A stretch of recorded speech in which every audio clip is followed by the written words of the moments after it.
So welcome friends, my name is Ishant and we will be discussing some interview questions which are quite crucial and important with respect to Java.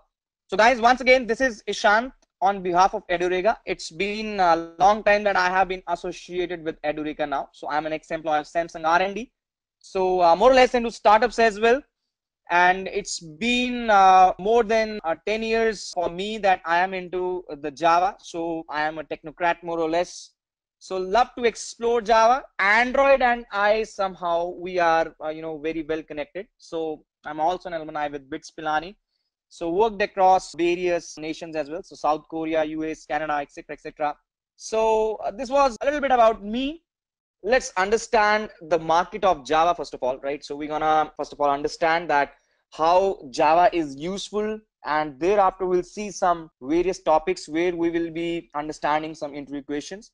So Java has been rated #1 in TOB Popular Programming Languages Index. So even if you browse on the various job indexing sites, right, so you'll be able to see that Java has been rated as #1 programming language.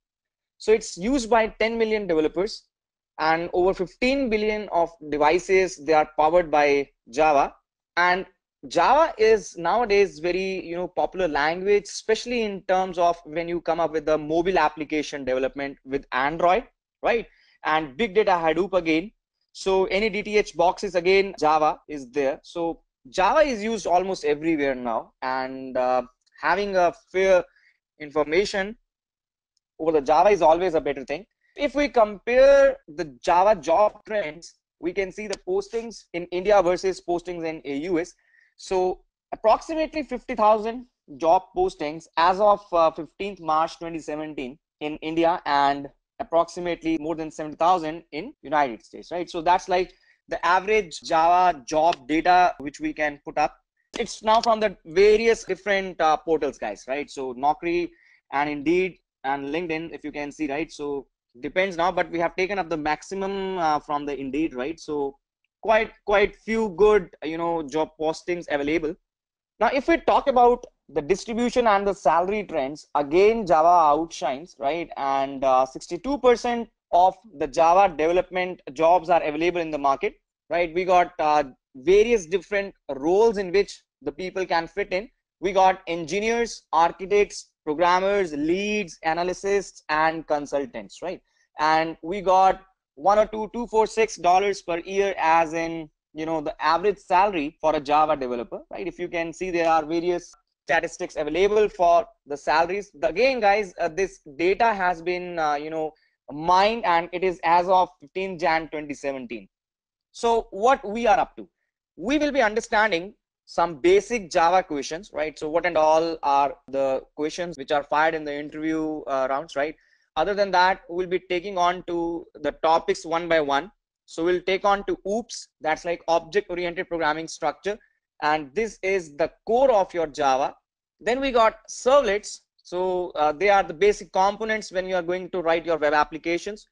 Then you got Java database connectivity, where we'll be understanding and we'll be introducing to few of the concepts in the market with respect to the database connectivity. Then Spring, as in the framework of frameworks, right? So we'll be discussing what is Spring, and emphasis will be on the MVC part, that's like model view controller. And lastly, we'll be discussing the Hibernate. So Hibernate's gonna be the backend framework, right? How you can opt for Hibernate instead of JDBC. We'll just see some comparisons and see various interview questions coming into that part. So let's just start with something known as the basic questions which are asked to the candidates in the interview process. So the very first is the difference between three terms, that's like JDK, JRE, and JVM. So as a Java developer, you must have a fair knowledge what exactly are these three terms, right? So guys, let us understand now. So Java virtual machine is basically an abstract machine. It's a software which is already provided by the platform. So it provides the runtime environment. Whenever you are writing the Java source code, it gets compiled into the bytecode. So JVM is that there which is going to execute your bytecode now. Other than that, you got JRE, which is the runtime environment. Now it's basically where JVM is gonna use the JRE So JRE is set of libraries required by the JVM in order to execute your code. JDK is one development kit required by the Java developer. So it consists of various APIs for you through which you can write your code. So just for an instance, right? So JDK will contain your various packages coming into, for example, java.io, java.utils, all these APIs, the set of library, the information that comes from your Java development kit. Other than that, it has various tools also available. For example, Java and Java C, right? So Java C is a tool which is used for compilation, whereas Java is for the execution of your bytecode. So these tools are also part of JDK. So let's switch on to the next question. What is synchronization? This is one of the hot favorite questions. Whenever you talk of threads, so we do have this term known as synchronization. So synchronization is something where multiple threads, if they're gonna access the same object, right? So there is only one resource which multiple threads they want to access. You need to come up with something known as synchronization. So guys, what is synchronizations? Here we'll take up one example.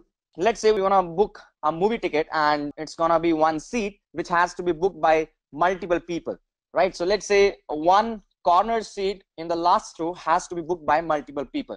So multiple people over the web will treat them as multiple threads. They are looking onto a single object on a single resource that's like the last row, last seat, right?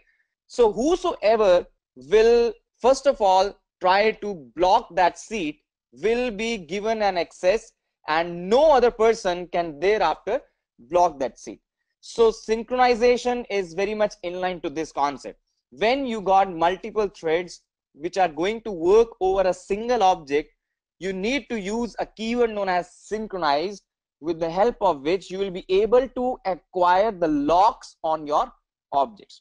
So synchronization is a process which gonna keep all the concurrent threads in the execution to be in a synchronous mode, one after the other. The lock acquisition is gonna come up into action. Synchronization will avoid the memory consistency errors due to any inconsistent view of the shared memory. Let us understand the difference between processes and threads now. So synchronized word came up and we started off something known as thread. So let us understand what exactly is process and what is a thread now. So guys, in order to come up with process and thread, let's just have one visual coming in.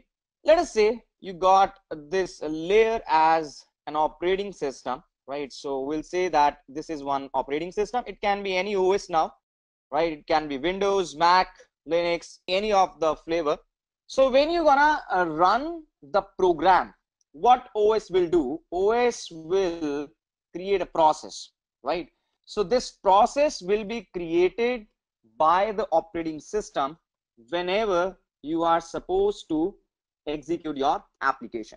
So other than that, what it does is it will also give you some storage space where RAM will come into action, right? So further, the RAM can have various data structures coming into it. For example, you can have the data being stored in the form of stack or the heap, right? So that's like the storage concept. Let us say I got one program which I need to execute. So whenever I'm going to execute my program, so the running instance of your program over the operating system is nothing but it's a process. Within the process, we have one guy known as main thread. So main thread is what?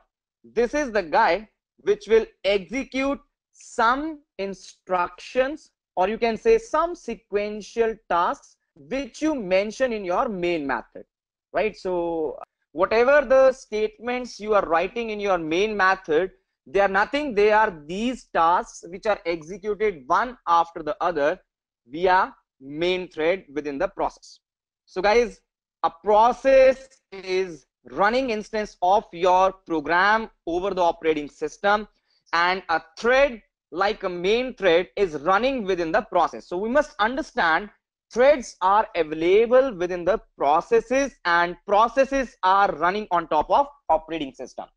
There might be a scenario that a particular task like I'm just going to highlight this task over here. So this might take a longer time, right? So let us say this particular task will take a minute or so because it's gonna fetch the data from the server now. So in this context, right, so these three tasks, they will be blocked, right? So when I am talking about these three tasks, the yellow states, so they're gonna get blocked now. So what we can do, we can bring down one more thread, and we'll say that this is one user thread or child thread. So we got various other terminologies for this guy, right? And we'll offload the heavier task over here of the main thread to the user thread. In this way, what we are able to do is we are able to outsource the heavier task to some other thread, and we will be coming up with the concept of concurrent programming. That is what we want to achieve now, right? So let us understand what has happened over here, guys. So let's see this part now.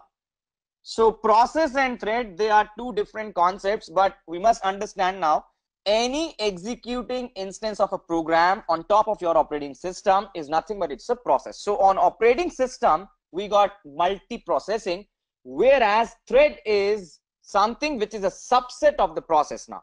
So within a process, you got multiple threads. So multiple processes on OS level, multiple threading on process level. When you talk about the communication, so one process, when it wants to interact with the other process, we call the processes as inter-process communication, where threads within a process, they can directly interact with each other. When we talk of the control statement, so processes can only exercise control over the child processes, whereas threads can exercise considerable control over the threads of the same process. Any change in the parent process will not affect the child process, whereas if there is something where the main thread is getting affected, the other user threads or the child threads, they might get affected. If you talk of the memory structure, so processes, they run in the separate memory space. Each and every process will have its own memory space, whereas threads, they gonna share the same memory space which is being allocated to the process by the operating system. So guys, once again, process is controlled by OS, whereas threads are controlled by the programmer in a program, right? Or you can say by the process itself. If you talk of the dependency level, processes are independent, where threads, they're gonna get dependent, because if you can notice this image right over here, so we created this user thread and there is a dependency that this task has been outsourced to this user thread by the main thread. So dependency of the main thread over the user thread relies, and vice versa, right? So it can be based on our logics even.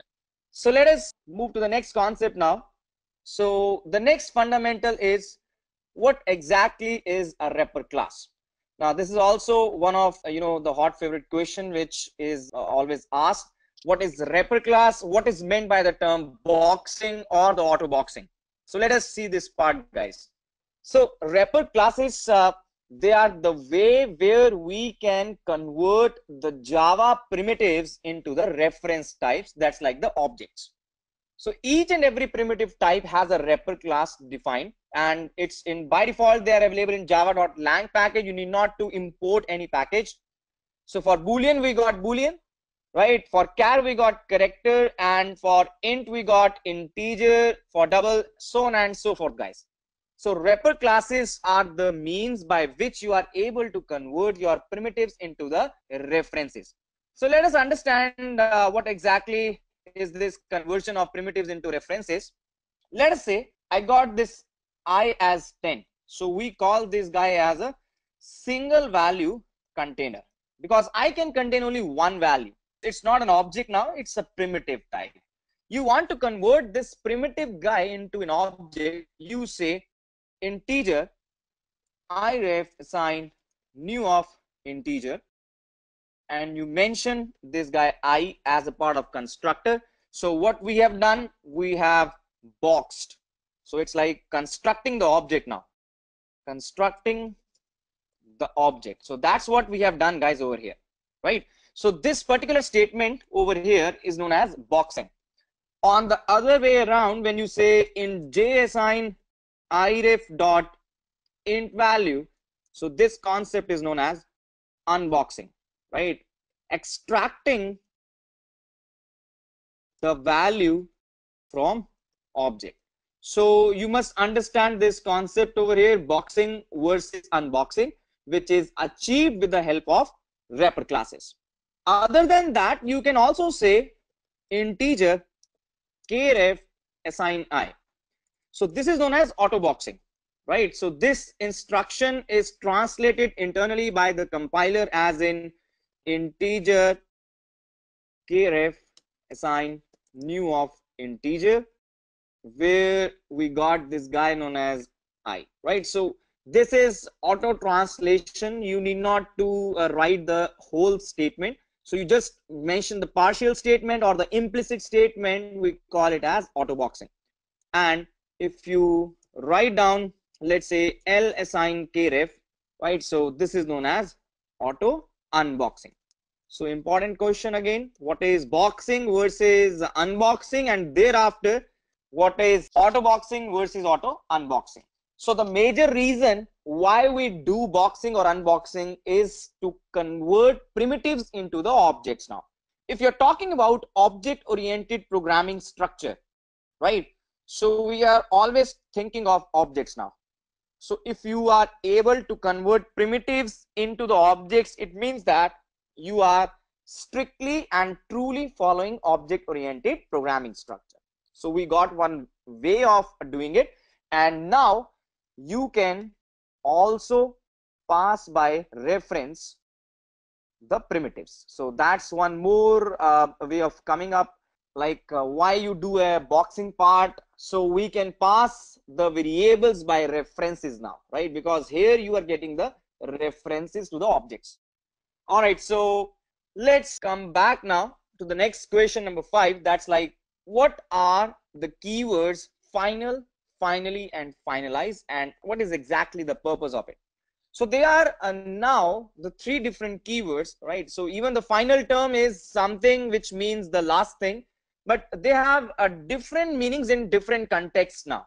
Now final is a kind of a constant. So if you mark a variable as final, you can't change its value. So here if you can see a very small snippet, right? So A is 1000 and you try to change its value, the compiler will not allow you to do so. So final is a keyword where you are able to mark your variables as constant. You can also mark your classes to be final. In that context, you cannot inherit from that class. You can also mark the methods to be final. In this regard, your methods, they will not be overridden. So final can be used with 3 of the concepts: final as a variable, final as a class, and final as a method. Finally is the other context where we use it with the exception handling techniques now. So what exactly is the place where we will be coming up with finally? So many a times when you are writing the exception handling code with a try and a catch clause, there might be a scenario whenever the exception will come, the statements mentioned within the try block, they will not be executed below the statement where the exception will come, right? So let's say there are 10 instructions in the try, and on the 5th instruction in the try you get an exception. So below 6, 7, 8, 9 and 10 instructions, they will not be executed. You need finally block to mention such instructions which must be executed either exception comes or it does not.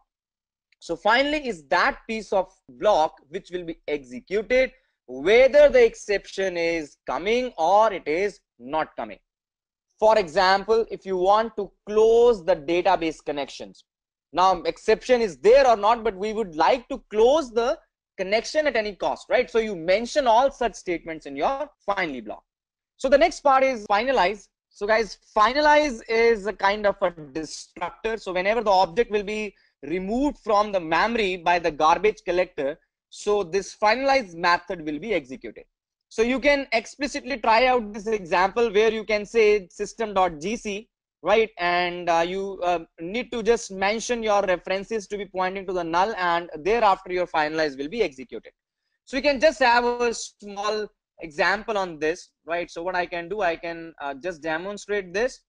So let's say we got this class known as finalize demo, right? And I'm just gonna make this method finalize over here. So I'll say CISO object finalized, right? So here we go. Now what I'll do, I'll create the object of finalized demo. So I'll say finalized demo, fd reference assign new of finalize demo. So here we created an instance, and thereafter I'll say fd ref to go as null. It means it is not pointing to anything now. So later I'll say system.gc. So GC is called to the garbage collector, and it's gonna destroy the objects which are no longer required. So now you can see over here. So let me run it as a Java application. It says object finalized. Why is it coming? Because it's acting as a destructor call. So anything which you want to do before your object is removed from the memory, right, you can write it into the finalize method. All right. So let's go to the next concept. It's a difference between string buffer and string builder, right? So before we jump on the string buffer and string builder, we must understand they are both similar concepts when they are compared with the string class. So string is immutable version, whereas string buffer and string builder, they are the mutable versions, right? So let me define this part, what is meant by mutability versus immutability. Consider you got this string str1, which is a new string having hello, and you got this one more guy known as string builder. You say builder assign new string builder, and you mention hello. Similarly, you say string buffer. Let's take this guy as a buffer. You say buffer assign new of string buffer. Again hello. So I have taken up these three strings, let us say str, builder and buffer. And now what is next? I will be appending the data in these strings now. So you say str.concat. So in string you need to say the function as concat. So I'll say hi, and similarly let us concat it into the buffer and the builder. So I'll say builder dot append. So in the builder, the function which we use is append, and same goes with the buffer. So buffer and builder, they are quite similar now. Later when I'll do a CISO on str, and similarly the builder and the buffer part, let us say builder and then finally the buffer. So the buffer here, we run the code. You see one major difference over here is that you get hello. So nothing happens when you concat the data into the str, right? But in case of builder and buffer, the data is concatenated. This is why, because strings are immutable, whereas buffers and builders, they are mutable. This is also one of the very beautiful query, first of all. So guys, buffer and builder, they are the mutable sequences, whereas string, it is immutable. You cannot change it, even though you are going to perform an operation.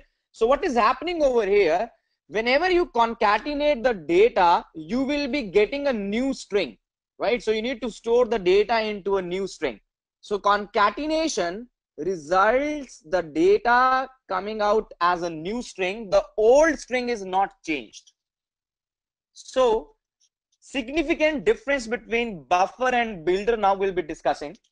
String buffer operations are thread safe. So it means that by default, when you are going to use buffer, it will be synchronized. You need not to worry on top of multiple or concurrent threading now.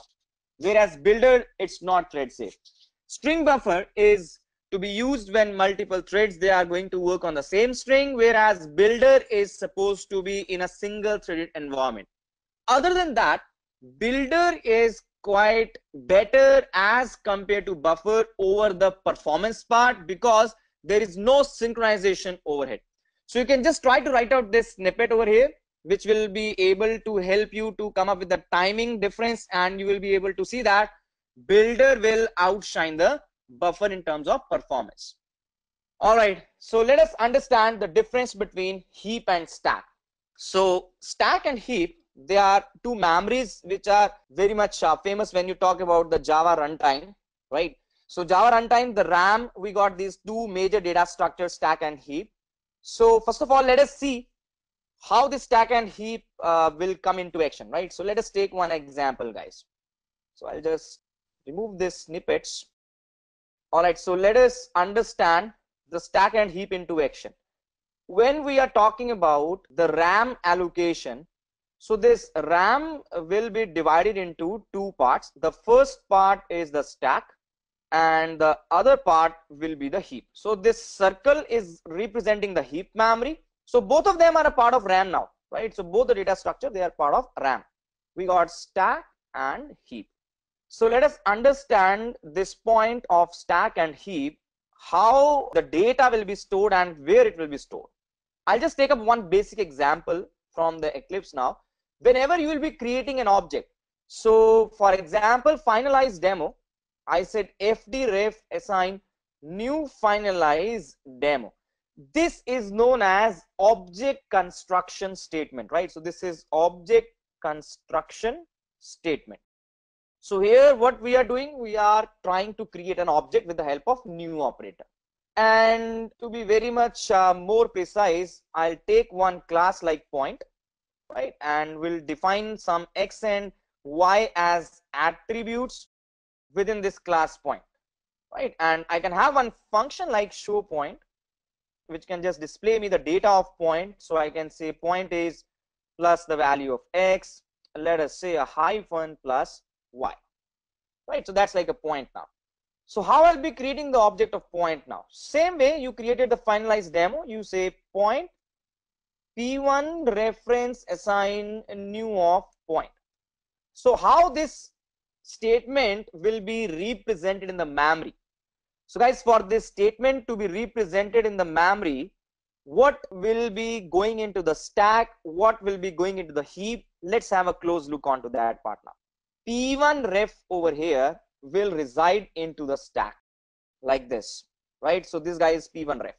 It will be created on some memory location. So let us assume it's 4001. It will be a hexadecimal address, but I'm just assuming it to be one address over here as 4001. So this memory location, this container P1 ref is created out over here. What is next? The next part is an object which will be constructed in the heap, which will have two compartments. The first compartment is your attributes, that's like x and y, and the second compartment goes like the methods show point. So this is like the attributes, and the second compartment is for your methods. Now what is happening over here? So this object has no name now, right? So this is having no name. On the heap you don't have any name for this guy, but you can definitely have an address over the memory. Let's say this is 6001. So this object is constructed at 6001. So P1 ref will have the address of your object, and this guy P1 ref is doing nothing, but it is pointing to this guy 6001. So we say P1 ref as a reference variable because it is referring to the object available at 6001. It's not a kind of a pointer now, right? In order to prove this concept, we can just say sysout of P1 ref. When I will do a sysout of P1 ref, let's say P1 ref is plus the value of P1 ref. Now I'm going to run the code. You will understand that P1 ref over here is showing me some address of an object of type point, right? Since we got in the package code.edureka, so it says that code.edureka.point at memory location. So this is the memory location 7852E922, which P1 ref is holding for your object. So now once we are good to go, what is available in stack, what is available in heap for this instruction, right? So guys, anything for which you use the new operator, that will be constructed in the heap. So heap is that memory location where we use the new operator, and new operator is used to create the things dynamically. When I use the word dynamically, it means at runtime. It means anything which is constructed dynamically at runtime in your program, it will reside in the heap, right? So that's what the new operator will help us to do. Now let us have some more differences between stack and heap. So guys, stack memory is used only by one thread of execution, whereas heap memory is used by all parts of the application. If you talk on the access level, objects stored in the heap are globally accessible, whereas stack memory cannot be accessed by the other threads. Memory is like LIFO, whereas the heap memory is basically the tree structure now, right? So the memory management is based on the generation associated to each object. So here what we try to store the data is in the form of key value pair. So each and every object will have a hash code now, so that acts as a key for your object. When you talk of the lifetime, so we got existence until the end of execution of the thread, whereas heap memory will live from the start till the end of the application execution, and your garbage collector can anytime free this memory space. If you talk of the usage now, when an object is created over the stack, so now please guys, in case of Java, every object is dynamically constructed, so there is nothing like objects being constructed in the stack, right? So we are just giving a general overview of heap and stack over here, not typically inline to your Java. These are the general differences now. In Java, your each and every object will be constructed dynamically in the heap space, not in the stack space. So in the stack space, you will be getting the references to the objects now, right? So guys, whenever an object is created, it is always stored in the heap space, and stack memory only contains the local reference variables which are pointing to the objects in the heap. So let us move towards the next basic question, that's like the difference between the array list and a vector. So these are the two data structures. These are the two collection APIs in the java.util package. So both of them are quite same. The very major difference is that array list is not synchronized, whereas vector is synchronized.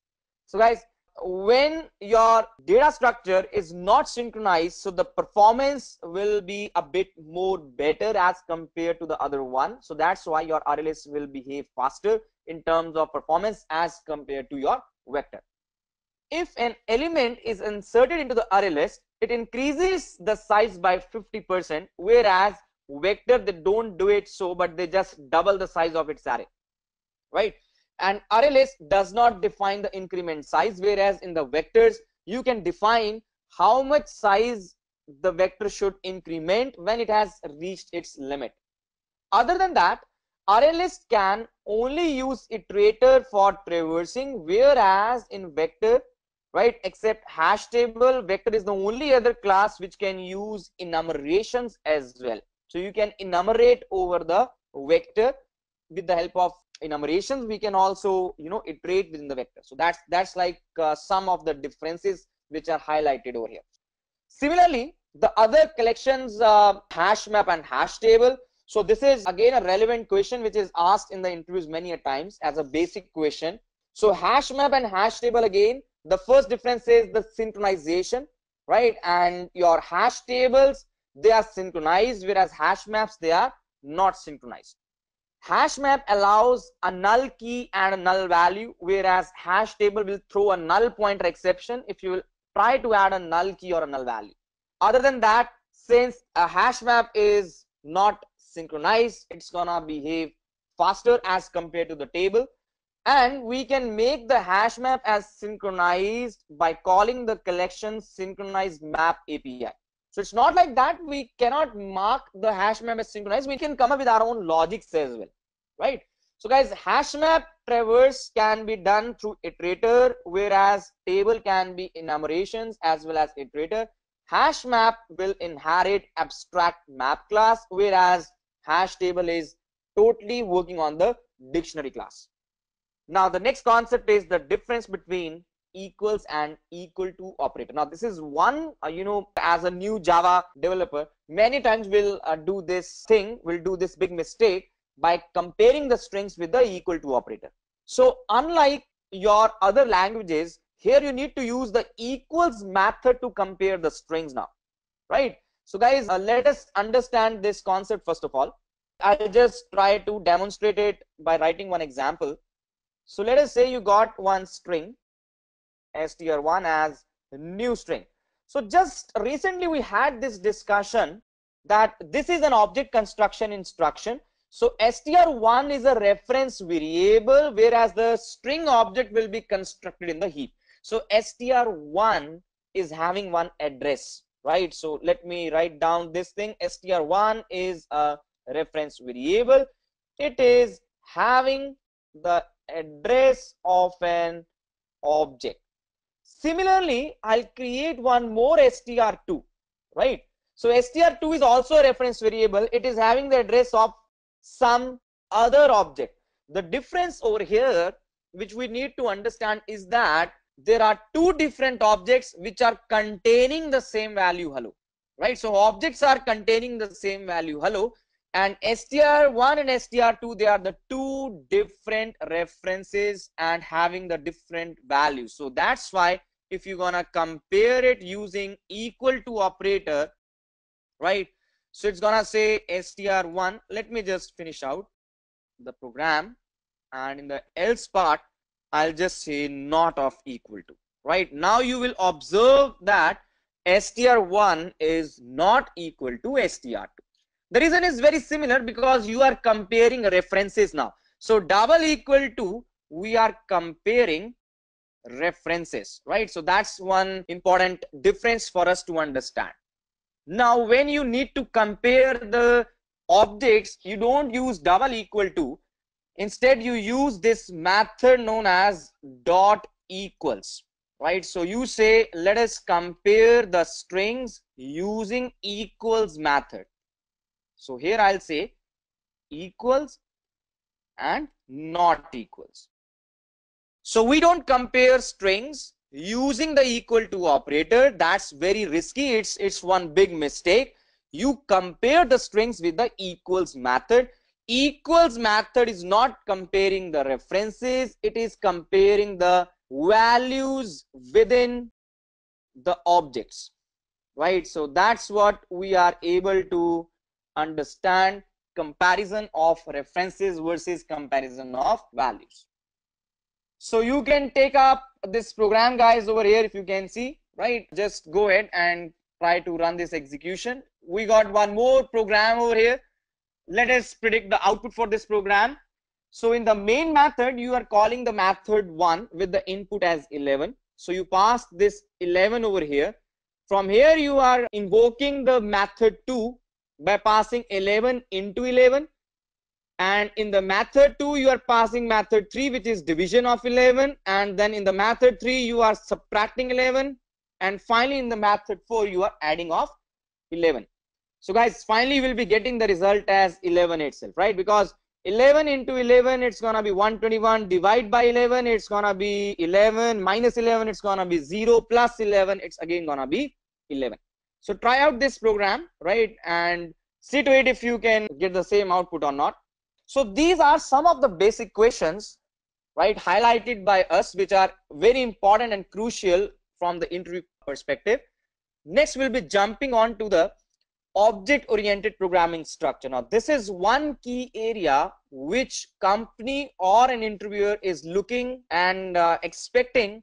As a developer, you should be quite good on these concepts, because the advanced concepts or any of the application development model, it relies heavily on object-oriented programming structure. So let us see what we can have in the object-oriented programming structure. So the very first question, as in question number 12, is the difference between abstract classes and interfaces. So let us see some of the differences. Again, guys, this is quite theoretical information, right? But I would like to take one very small demonstration on abstract class versus interface. because it is very important to have a very fair knowledge, and this concept is linked with your runtime polymorphism. So let us understand this concept. So I'm going to create one class shape, and we'll have this method known as a draw, right? So let's have a draw method, and you say CSO drawing a shape. Now this is something which even we teach in the traditional language like C, C++, I mean native languages. So this is the same concept carried forward. We got a shape class and we got a draw method. So what you're gonna do, you're gonna create the object of shape s assign, or let us say shape s, and then say s assign new of shape, and then you can say s dot draw. So the output is very much simple. You get the method drawing a shape. But I want my shape to be either as circle, rectangle, or polygon, right? So what I will do, I will just come up with a class known as circle. So I'll say this guy's circle shall extend something known as shape, right? And in a similar way, I'll also try to come up with something known as rectangle. And lastly, I'll say a polygon. So shape has 3 children now, and each and every child will be redefining the draw method with the respective shapes, right? So here we are. Now this is very well understood that whenever you're gonna redefine the method, so the concept of overriding will come into action, right? So this is overriding, and now if you say circle C and C assign new of circle, and you say C dot draw, you will always get drawing a circle because overriding has come into action. What I want to do, I don't want to do this concept, right? It's a basic concept now that whenever you will create the object of child, always the definition of child will come into action as a concept of overriding. What I want to do, I want to say reference variable belongs to the parent and the object belongs to the child. Now this is known as polymorphic statement. So how it is a polymorphic statement now? The guy shape S is pointing to circle. So shape is now behaving as circle. Let us assume that. Now this instruction is equated. It's very well equated. The equation is true. Reason is that circle is also a shape. Circle is a child of shape. So technically their type is same now, right? So I'll say s dot draw. So I'm saying s dot draw. What you're gonna observe is you get drawing a circle now, which is very well true, because there are two definitions. One belongs to the shape, other belongs to the circle. And when you say s dot draw, you will be getting drawing a circle. So you will be giving the preferences to the children over here, and the parents definition, they again gonna get overridden. What I'll do now, I'll say s is now a new of rectangle, right? You say s dot draw, and then you say s is new of polygon, and then you say s dot draw. So every time you are able to achieve s dot draw, drawing the different shapes, right? So this is what we call as in runtime polymorphism. The same method draw over the same reference variable s, we are able to draw different shapes dynamically at runtime.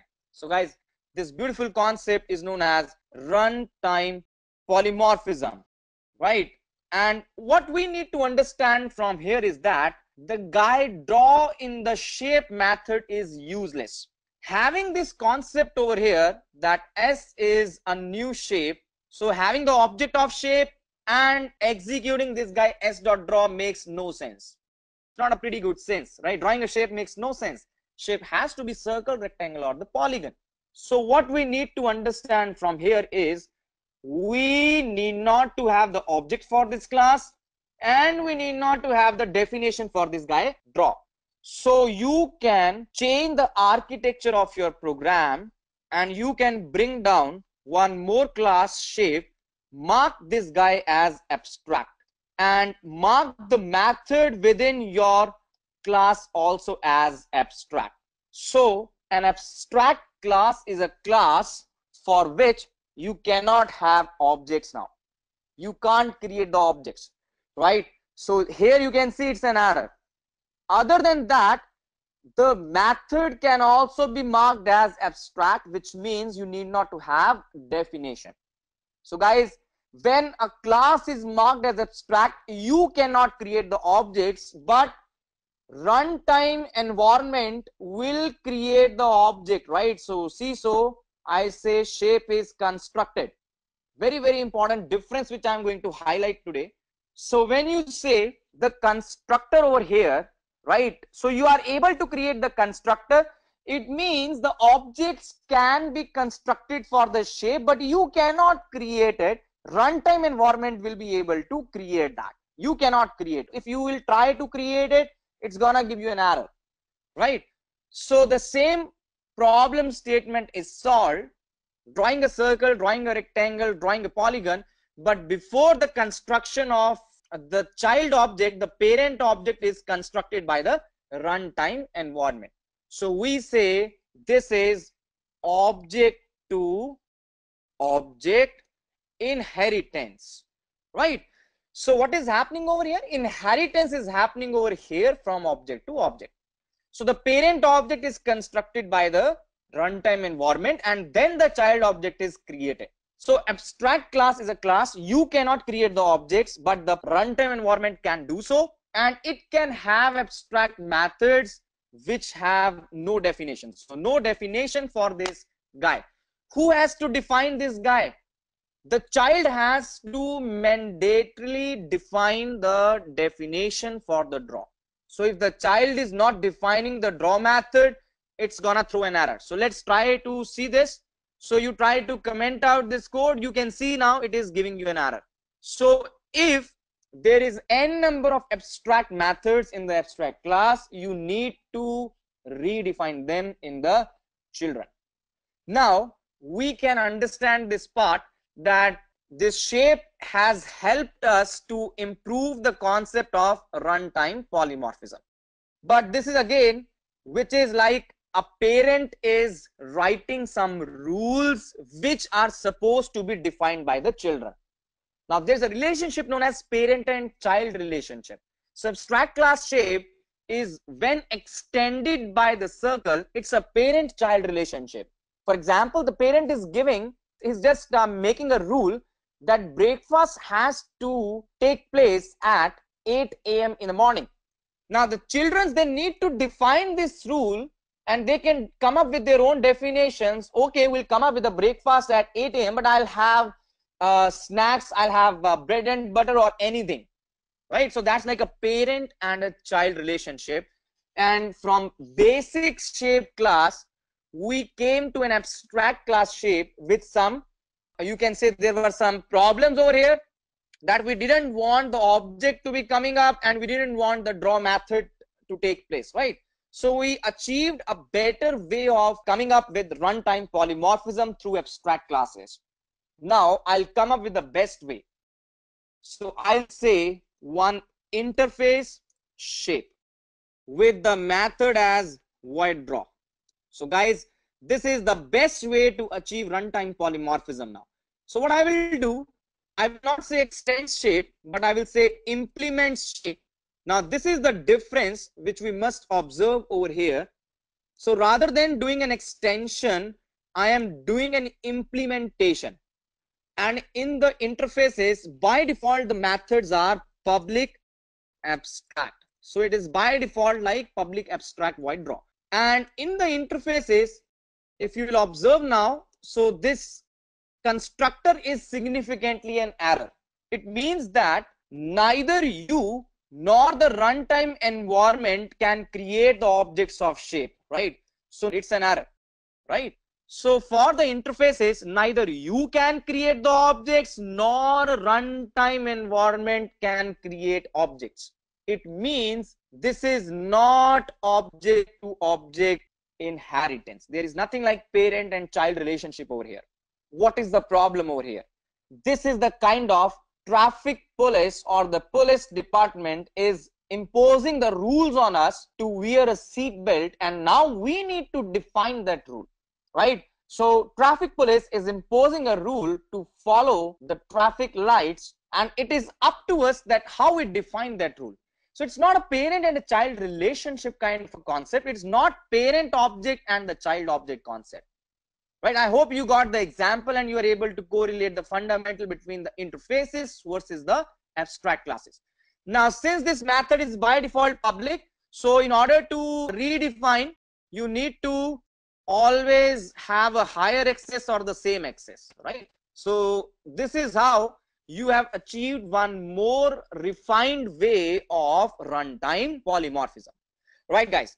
So what we have understood, let's come back and now summarize the whole concepts. So abstract class and interfaces, they are the two different concepts, but we can accomplish runtime polymorphism with both of them, one being the parent, other one being one implementation, right?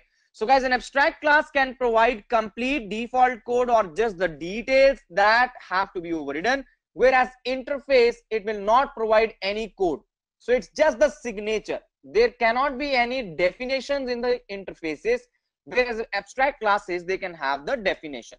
So we can only extend a single abstract class, whereas a class can implement several interfaces. So this is not multiple inheritance, it is multiple implementation, right? Moving ahead now, abstract classes can have even regular methods, whereas interfaces, they cannot have. Now the instance variables in the abstract class, they can exist, but an interface, it cannot have any instance variables. Its variables are by default static variables, right?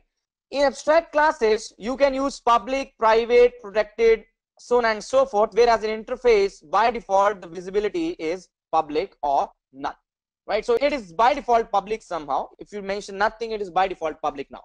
So here we can have constructors, here you cannot have constructor. It means that you don't create the objects, but runtime environment will create. Here neither you can create nor the runtime environment can create. Now abstract classes are faster as compared to the interfaces. They are slow because it requires extra indirection to find the corresponding method in the actual class, right? So that's what we got, some of the theoretical differences after the practical implementations. So polymorphism, I hope, is now very well clear, right? So guys, polymorphism means more than one forms, where a mobile phone can serve the purpose of camera, remote, MP3 player, and alarm clock, so on and so forth, right? So polymorphism can be characterized into two parts. One is at the runtime, one is the compile time.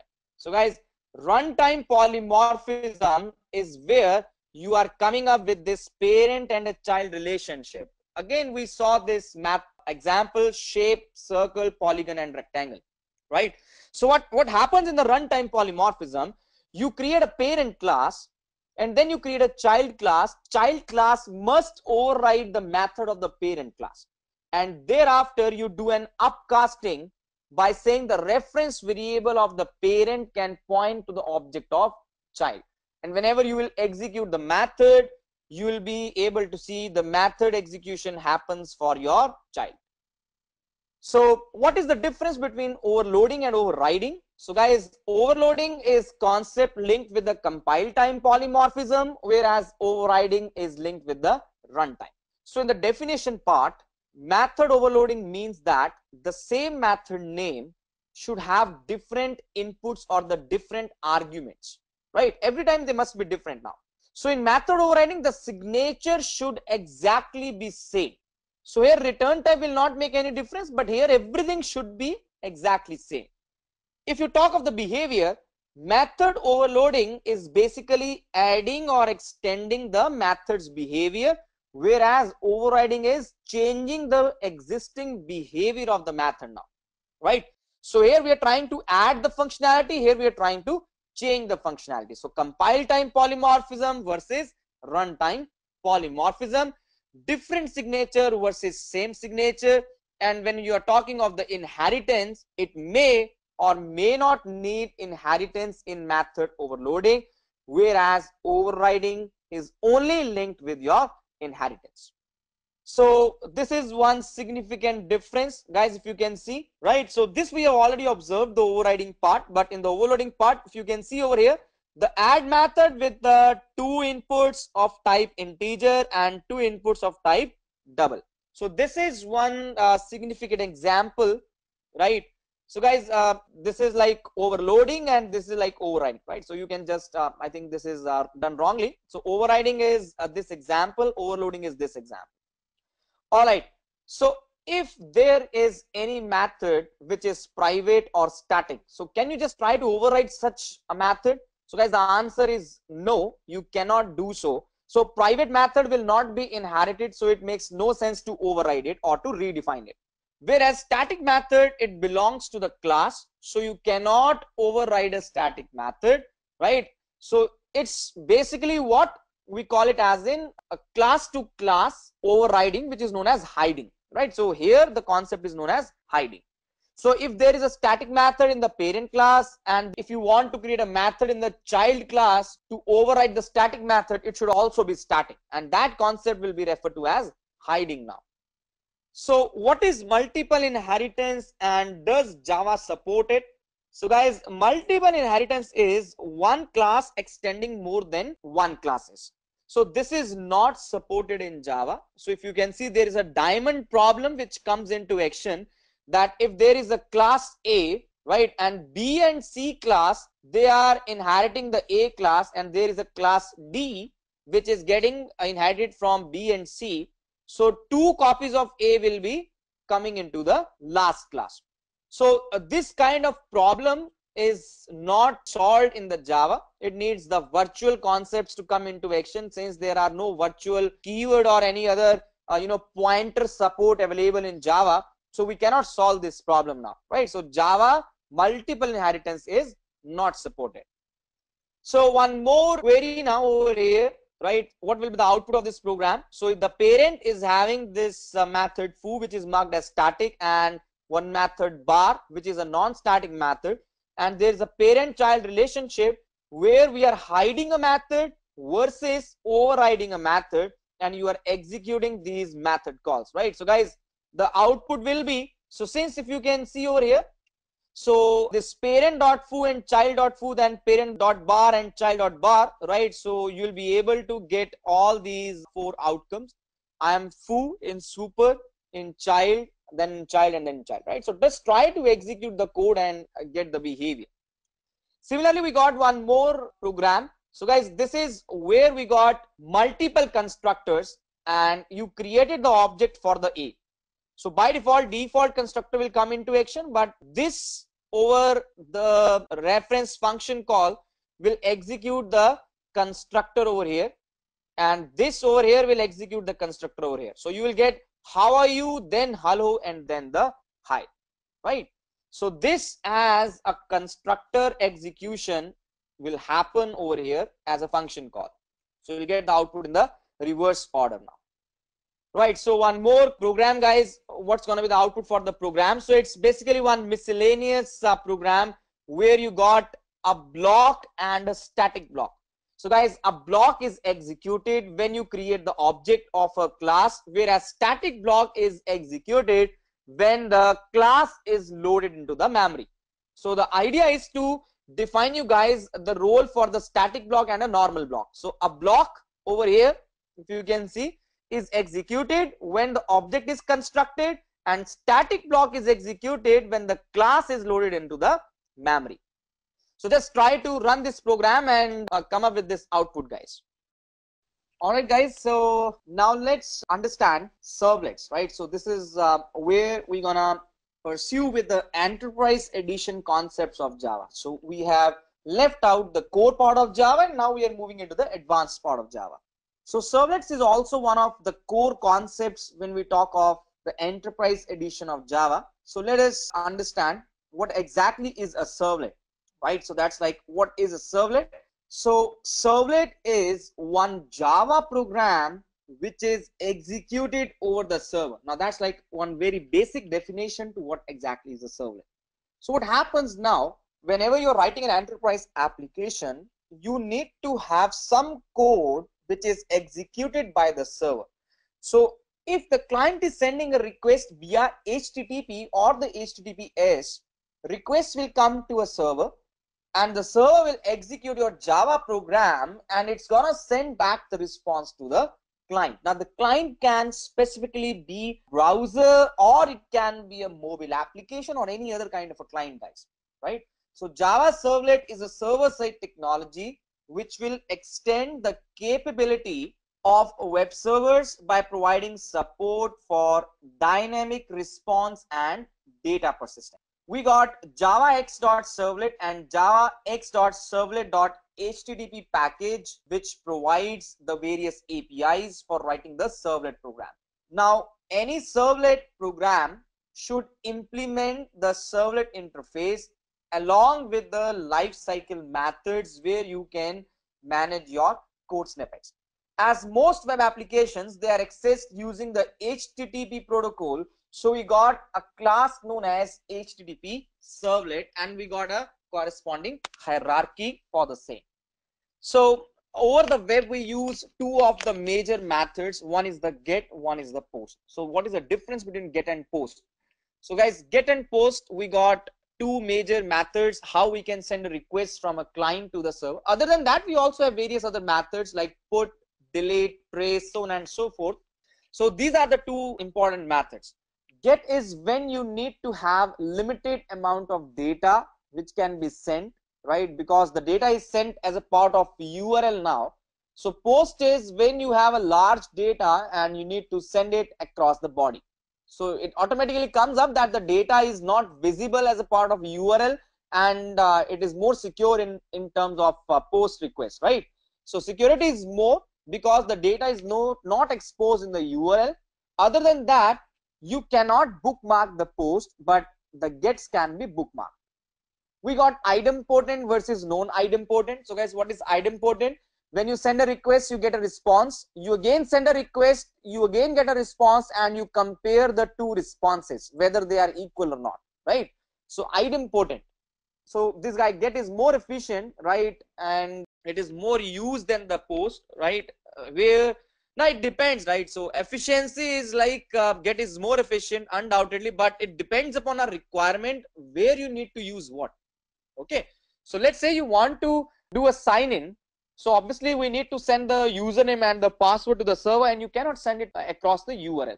Even now you can send it, but you need to encrypt the data before you send it, right? So that's like the differences between get and post. Now what is meant by the session management, right? So guys, session is one term which means the time interval between the client and the server. So we have techniques to manage the data within the session. So that's like the session management now. So what are the various methods? So number one, we got the user authentication, then the hidden form fields, cookies, URL rewriting, and we got HTTP session API also to manage the session. So session is a conversational state between the client and server, and it can consist of multiple requests and responses between both of them.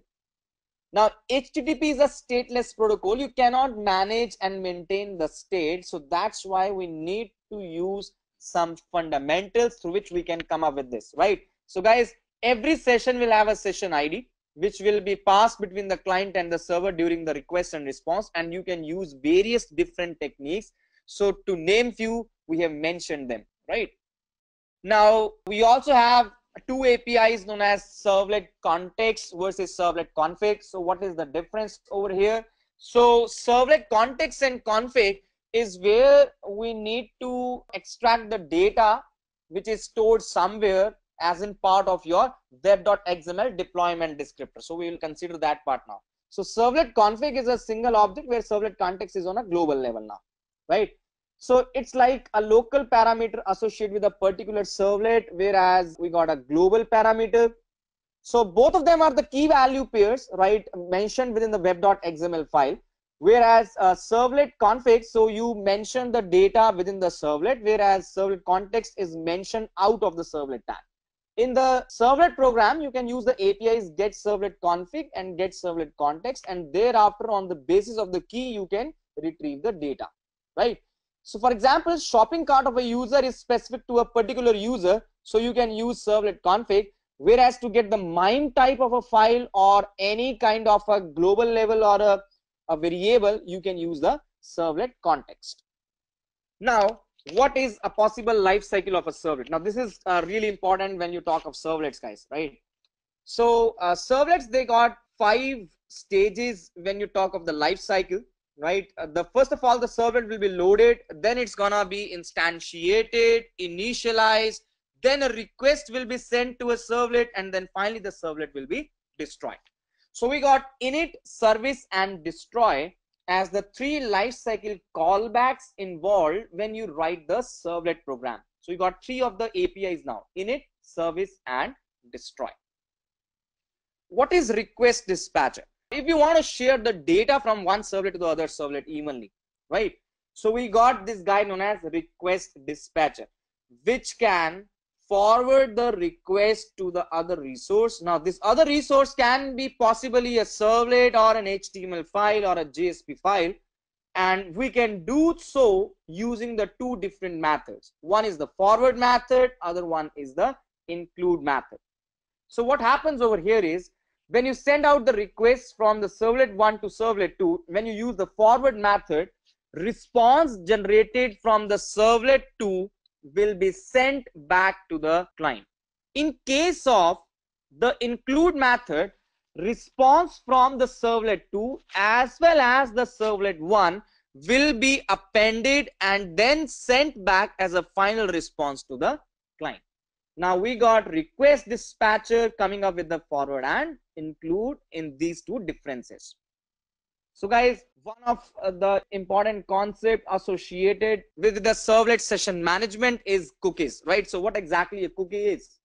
So cookies are the textual data which gets stored on the client machine, and this data is sent from the server. So data is stored in the local machine of the client, guys. Let us see this part, right? So if you can see over here, I'll show you this thing. So when you open down the settings of your browsers, right, and you try to say cookie, right? So if you can see over here, so you get these options of cookie coming up over here. Content setting, you can see cookies. So allow the local data to be set, which is evenly recommended. So guys, cookies are the textual data which gets stored on your machine, and you from the server can just use the method known as get cookies, right, to read out all the cookies, and you can create a cookie by using the API cookie itself. It's a hash map key value pair. Cookie C1 assign new cookie with the key and the value, right? And if you want to add the cookie to the client's machine, you just call the method add cookie over the response object. So the next part is the Java database connectivity. So guys, this deals with the database connections now, right? So Java database connectivity, we got the first thing as JDBC driver. So whenever you wanna create a connection, you must have a driver, right? So guys, driver is the layer which will help us to interact our JDBC APIs with the database. So there are 4 major types of drivers. We call them type 1, type 2, type 3, and type 4 driver. It goes like JDBC, ODBC bridge driver, native API driver, which is a partial Java driver. Then if you want to come up with a client server model, you got network protocol driver. And lastly, you got the pure kind of a driver, the thin driver, the fully Java driver, which we'll be using to interact directly with the database. So Java app, it's gonna use the JDBC API, and the JDBC driver manager will interact with the driver, and drivers will further interact with the drivers for the databases libraries, and hence this whole channel of communication will be established. So what are the various steps to connect to the database in Java? We use JDBC, and there are some sequential steps which you need to perform so that we can perform all the CRUD operations. So what are these now? So there are 5 sequential steps which you need to perform. So guys, any of the database whichever you are using, right, so you need to come up with the documentation over their website, right? What is their driver class name, what is the URL, so on and so forth. Anyways, let us have a look on to the snippet now. So the first one is registering the driver, which comes through the API known as class.forName. So here you manage to write the driver, type 4 driver or any other driver which you are going to use. Then you need to create the connection, which is created with the help of an API known as driver manager. So you say driver manager dot get connection. We need to pass three things over here. The first thing is the URL where your database resides. So if it is on the local host, you mention the host name to be the local host and you manage to write the port number and the database name. Then the username and the password for your database. Thereafter, you need to say create statement over the connection. Once you have created the statement, thereafter you will be able to execute any of your SQL query. But in the finally block, you must close your connections. Right, so this is important that you manage to close your connections regardless of whether exception is coming or not coming. So what are the different JDBC API components? So guys, we got various interfaces and classes coming into the Java JDBC package. So we got java.sql package and many of the libraries, if you can see the APIs are mentioned over here. So in the interface part, we got connection, statement, prepared statement, result set metadata, database metadata, and callable statement. So all these are the interfaces. So connection is used to have a connection, statement to execute the SQL statements, prepared statement is also used to execute the SQL statements, but prepared statement is different from the statement in terms of how you are going to substitute the data into the SQL statement. So here we use something known as wildcard characters as question mark, right? Result set is the retrieved data from the database, and the data about the retrieved data is known as the result set metadata, and the data about the database is known as database metadata. Callable statements are used so that you can execute the stored procedures of your databases. And some of the few classes which are mentioned in the right hand side, it includes driver manager, which is used to get the connection. So blob and clob are the two APIs where you can manage the binary large objects and the character large objects. So binary large object means the audio files, the video files, right? Whereas clob means the textual files. Then the type will define what are the various types. SQL exception is exception in the JDBC. If there is any connectivity issue or any other syntactical issue or any different kind of SQL issues which gonna occur at runtime, so SQL exception is the class to get the error from. Now, what exactly a JDBC connection interface be, right? So guys, the connection interface is the one which will maintain a session with the database. So here we can use the transaction management logic, which means atomicity. So atomicity means that all and everything should happen at once. So let us understand. So connection is one important interface with the help of which we can manage the transaction. For the transactions, let us assume I want to transfer the amount from one account to the other account. So there needs to be two possible SQL statements which are supposed to be fired. One will be the updation in my account, that will be deduction of the payment. In the other account, again an updation query which will be the addition of the payment.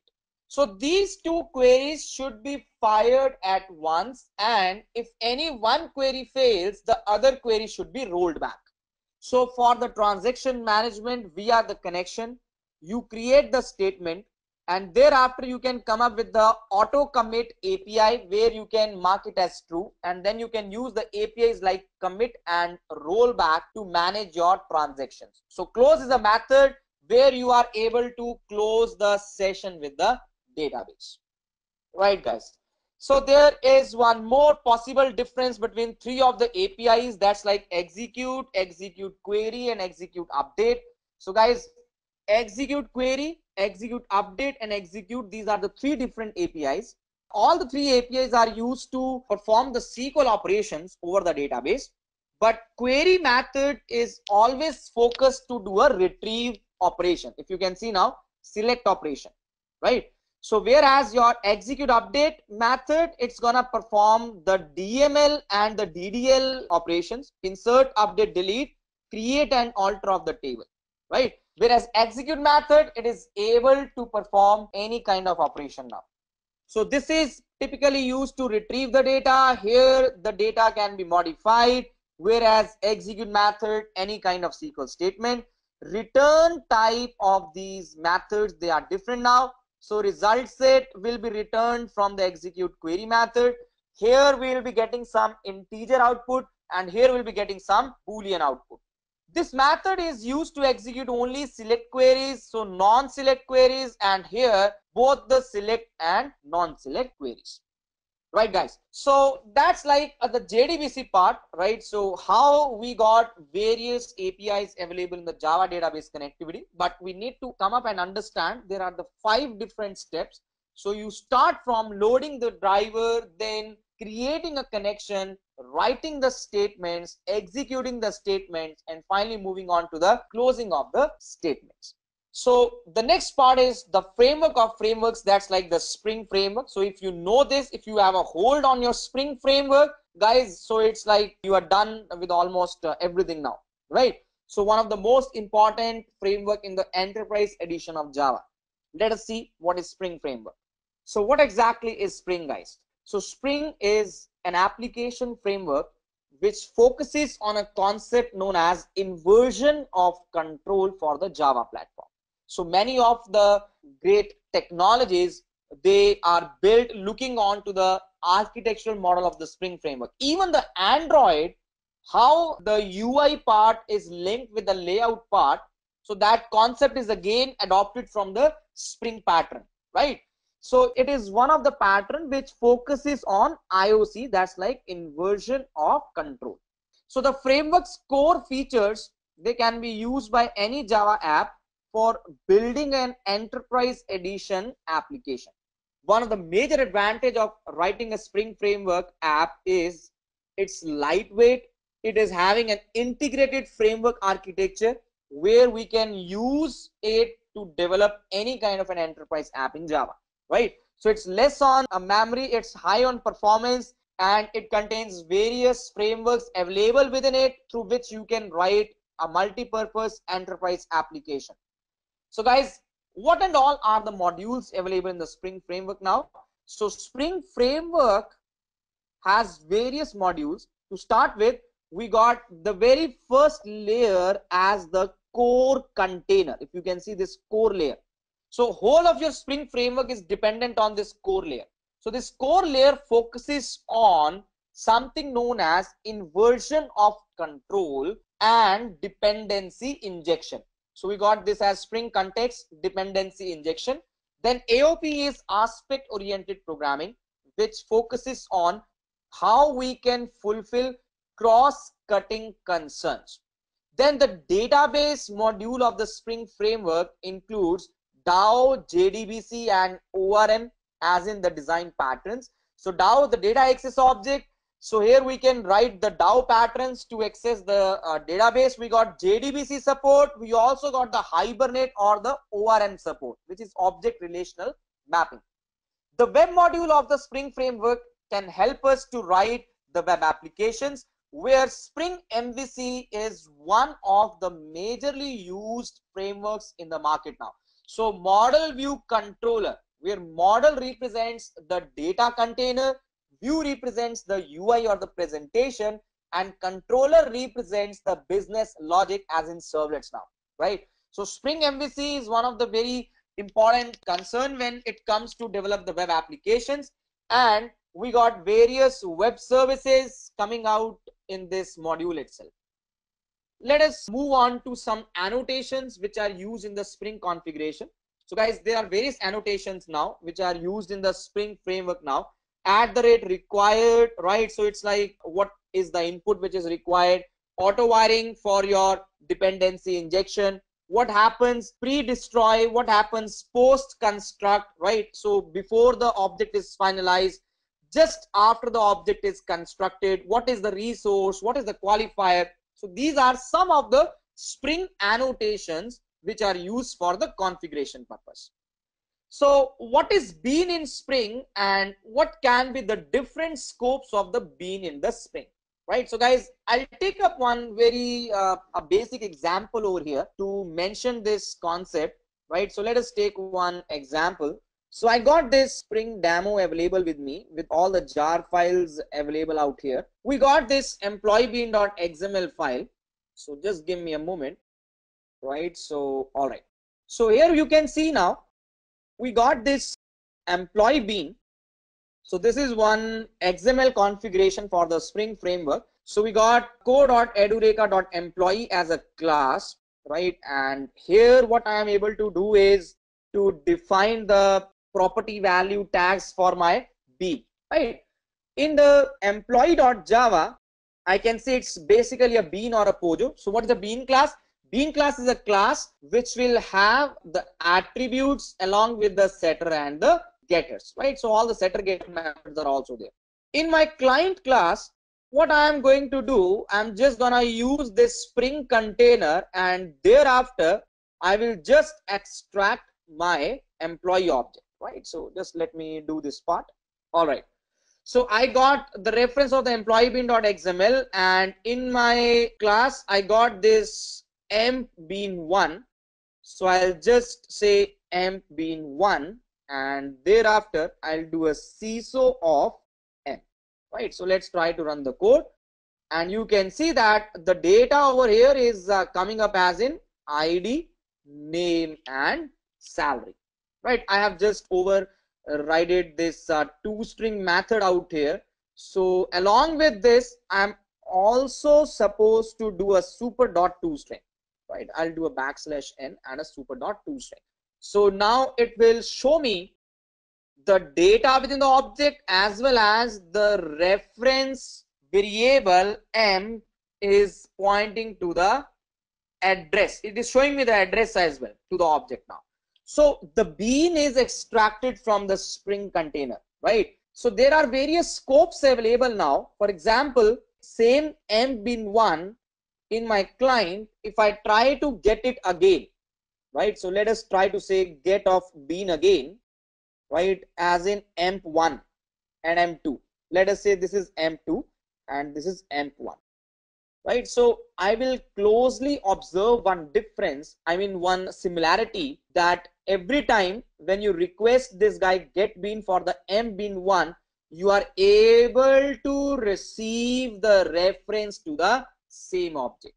Scopes of the bean can be mentioned over here using attribute known as scope, and here now I am going to mention it as prototype. You can see we got this guy as a prototype. Now when I run my code again, you will find one significant difference, that here the reference is coming out to be different. It means now by default it was giving me the singleton as a design pattern, but when I change the scope to prototype, every time I am requesting the object of emp bean1 from the Spring container, it is now constructing a new object and returning it back to me. So guys, this is what we got as in what can be the scope of your bean in the Spring. So inversion of control container can have various scopes now. Singleton means only single object, which is by default. So prototype means you can have every time a new object. Request means one object per entire request. Session means one object per entire session, and global session means one object per entire global session on an application level. So how is a bean added to a Spring application? So guys, you use this tag known as bean, you mention the ID, and then you can have the properties as in key value pair, right? So what is the role of dispatcher, servlet, and context loader listener? So guys, dispatcher servlet is acting as a front controller in the Spring MVC. So many times I will call it as a receptionist now. So what happens, any request when it's gonna land up to your web application, so this guy dispatcher servlet will dispatch the request to the corresponding resource available on your web application. So it's gonna act as a receptionist in your program now. Whereas context loader listener, it's a listener which will give you the event callbacks when the context will be loaded.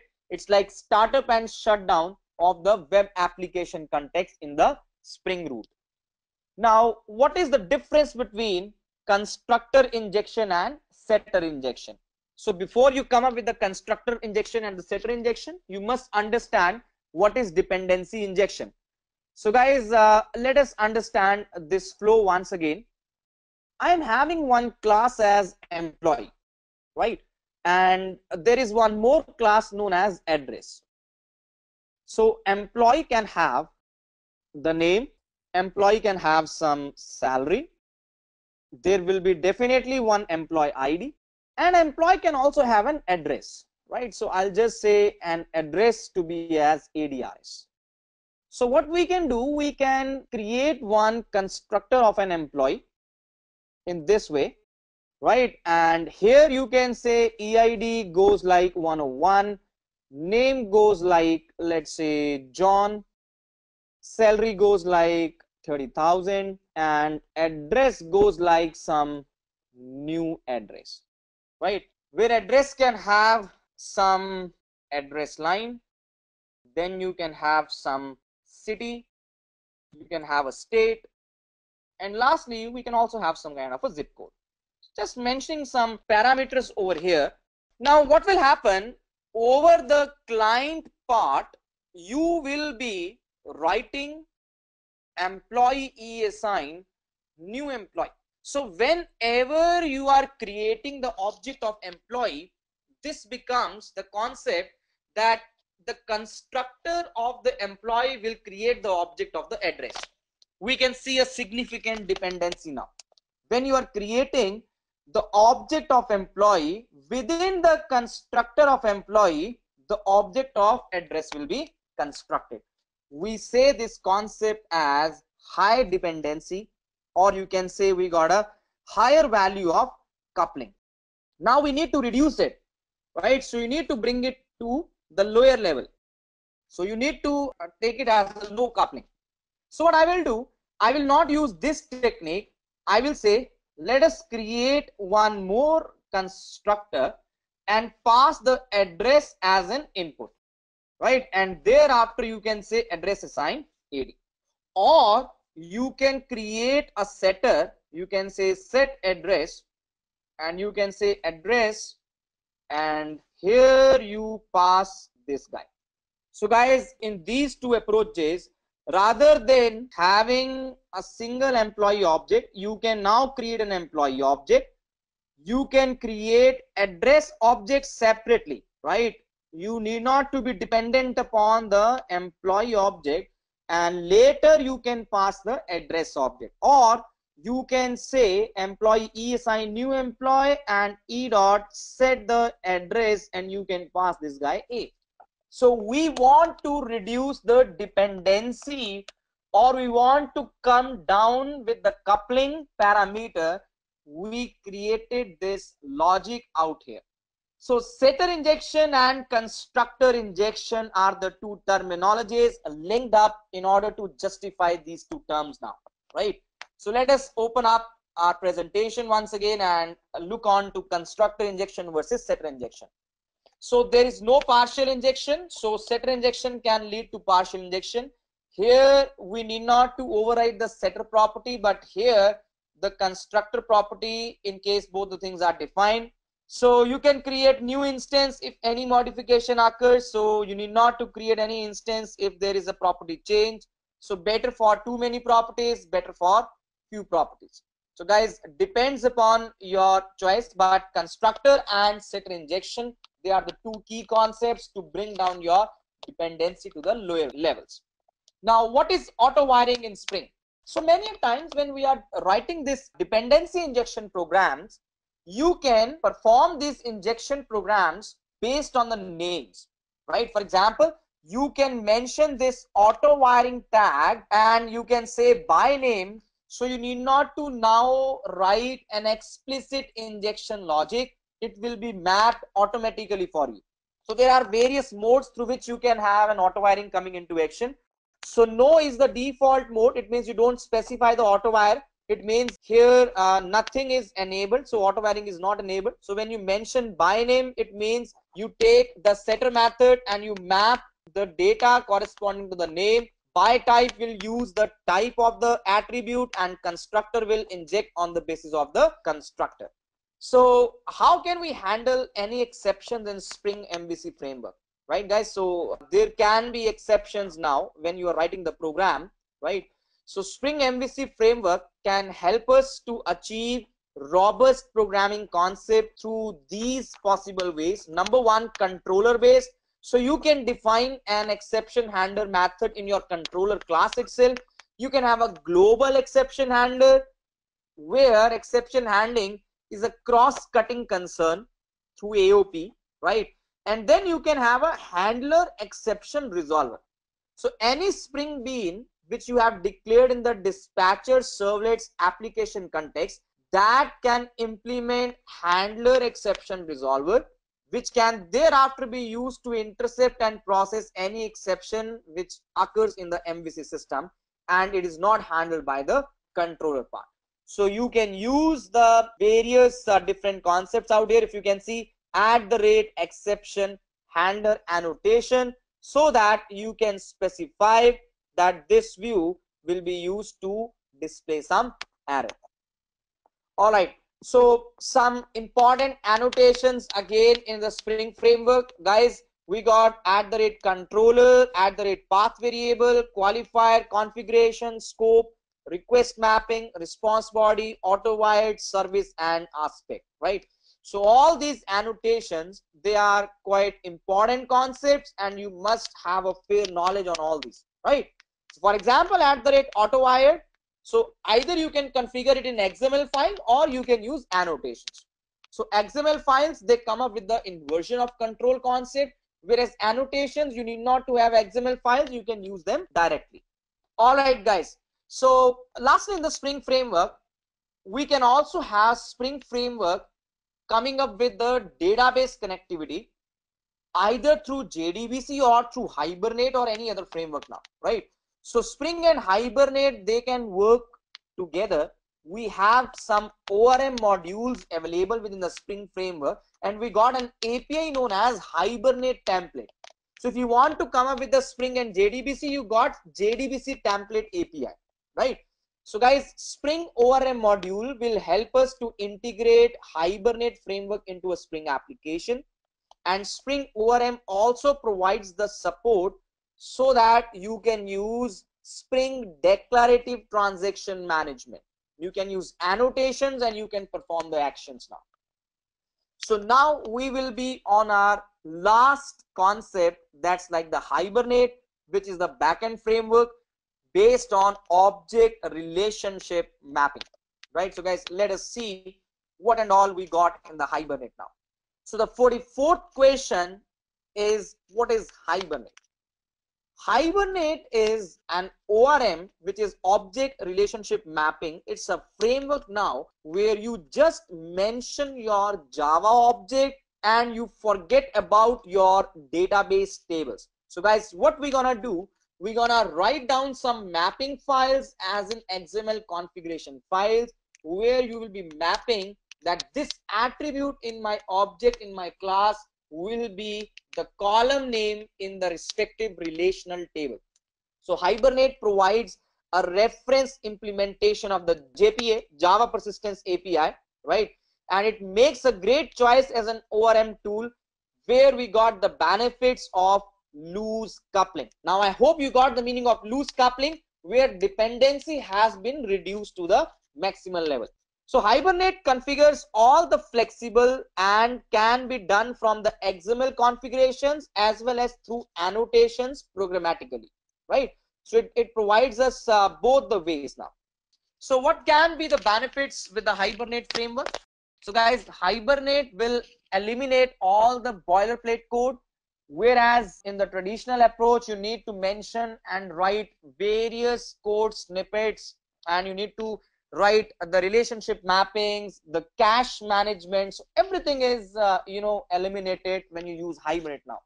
So this framework will provide us XML support as in through configuration files, and annotational support through JPA, that's like Java Persistence APIs. Now Hibernate provides a very powerful language, that's like HQL, which is very much inline to SQL, but You need not to learn it. It's more simpler than the SQL even. Now SQL itself is very simple language. You got more simpler language than the SQL, that's like HQL. So guys, it's an open source project from the Red Hat community, and it is used worldwide and it's very famous, especially for any large enterprise application. Your Hibernate framework is one of the ideal choices now. Now, any database vendor specific feature, Hibernate is suitable because we can also execute native SQL queries. So Hibernate is not just that we can use its native APIs and you can't do anything out of the box. You got to execute the SQL queries also with the Hibernate. One of the most significant features of the Hibernate is the cache management. So Hibernate provides 3 levels of cache through which your performance of the database operations, they're gonna get improved now. So what is the architecture of Hibernate, guys? So Hibernate of having an architecture in a very simpler fashion, guys. We got a database. On top of database, we got various modules coming in. For example, Java transaction APIs, we got Java database connectivity, and thereafter we got JNDI, that's like Java naming and directory interfaces. On top of it, we got the Hibernate APIs. So configuration API will read the XML configuration file and it will help us to create a session factory. Session factory will be used to create the session, and session is one API which maintains and creates a connection with the database. Using the transaction API, you can use the commit and rollback features, and query API will help you to create one query and retrieve the data. Criteria is one API which will help you to mention the criteria. For example, you got restrictions to manage, for example, greater than, less than, all equal to. So all these are criterias when you are trying to retrieve the data. In the Java application, you just write a Pojo class, you just write a bean, and you give this object to the Hibernate, and Hibernate's APIs, they're gonna manage everything for you.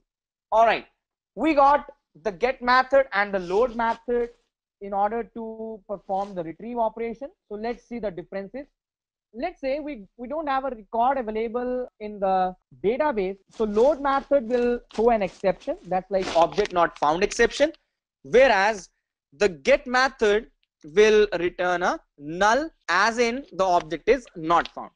So guys, get method will always hit the database, whereas load method will not hit the database, right, in case it's not there. And you're gonna get a real object, not a proxy object, whereas load will return you a proxy object. So get should be used if you are not sure about the existence of instance now. So let's say that the record is existing or not, I don't know, so you use get. If you are sure about whatever you are going to extract from the database, it is existing, you can use the load method. So there are now significant differences between Hibernate and JDBC. Guys, this is one of the major query between, as in a part of interviews. So why Hibernate and why not JDBC? What are the differences? What are the advantages that you should be opting for Hibernate? Now, if you're writing a very small app, right, you need not to go on the Hibernate level. Hibernate level is required when you're writing an enterprise app, right, where you need to save the time and you don't want to do a rework, and there are various other differences. So let's have a look onto that now. So guys, first of all, you need to write a lot of code when it comes to JDBC, whereas Hibernate, you have very limited instructions to mention, right? Hibernate supports all the association, inheritance, collection mappings, where in case of JDBC API, you need to write all those logics. So one-to-one, one-to-many, many-to-many, all these mappings, they are available as a support in the Hibernate. Hibernate will also give you the transaction management implicitly, whereas in JDBC, again, you need to manage that part. Now JDBC API, they will throw SQL exception, right? So it's a checked exception. So we need to write a lot of try-catch block code when you are using this JDBC, but Hibernate will internally manage this try-catch block for you. We got HQL, which is object-oriented programming, whereas JDBC you need to write the native SQL queries. Hibernate will automatically give you the cache management for better performance in 3 levels of cache, whereas JDBC you need to manage it yourself. So by default, Hibernate's performance is higher as compared to the JDBC part. So lastly, Hibernate will provide an option where we can create the database and the tables too, but for the JDBC, these existence should be there before you dump the data. Other than that, one of the very significant feature why Hibernate over JDBC is if you want to switch from one database to the other database, it's going to be very complicated with the JDBC. But in case of Hibernate, we got a configuration file. You just need to change the parameters in the configuration file and you will be able to shift from Oracle to MySQL or any other database to any other database of your choice. So guys, that will be all. So we just wish you all the very best, right? The team Edureka and me, Ishant. So guys, wish you all the very best. Thank you very much. So any questions, any queries and your feedbacks, they are always welcome. I hope that you enjoyed the session. And once again, all the very best for your interviews. Thank you very much, guys. I hope you enjoyed listening to this video. Please be kind enough to like it and you can comment any of your doubts and queries and we will reply to them at the earliest. Do look out for more videos in our playlist and subscribe to our Edureka channel to learn more. Happy learning!